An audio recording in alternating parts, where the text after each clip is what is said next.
How do you keep going when life goes off the rails? Hey, it is another episode of Ask Coach Jeff with me, Jeff Kozatek, your executive coach, keynote speaker with core authenticity. How do you keep going when life goes off the rails? When you have a plan and then your life just goes completely different direction? That is a phenomenal question. I've experienced a little bit of that myself with my wife's medical diagnosis, with COVID, with just in general. There's been a whole bunch of twists and turns and surprise, and things have not always gone according to plan. I have found that when I anchor my foundation to something outside of myself, my circumstances, my performance, my relationships, my appearance, my property, things like that, where change usually happens, where uncertainty is almost a guarantee, then I do not handle change well. But when I anchor in a foundation that does not change, and that is who I am, what I'm all about, my values and my purpose, then I am able to weather those changes and keep moving forward.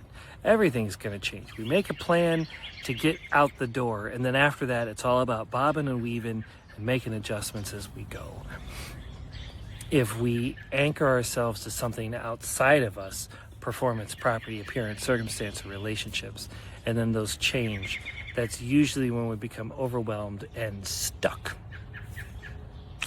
But if we anchor it to something that does not change, something that is inside us, so we separate what we do from who we are. We recognize we cannot control the circumstances. We can't even control other people, our spouse, our kids, our friends, family, all of that. If we just anchor on who we are, then when all of this other stuff shifts, we're able to adapt and flex and make the best of the situation. Bring all of us to the table and still experience peace before we can have peace before the provision. We can actually have peace in the storm. We can still have certainty and clarity of our next step, even when faced with uncertainty. So it's all about anchoring and then surrounding ourselves with a supportive team. And I define that team as cheerleaders, mentors, givers, and connectors. That's how I do it. How do you do it? Put your answer in the comments. If you've got a question, submit it at coreauthenticity.com/askcoachjeff.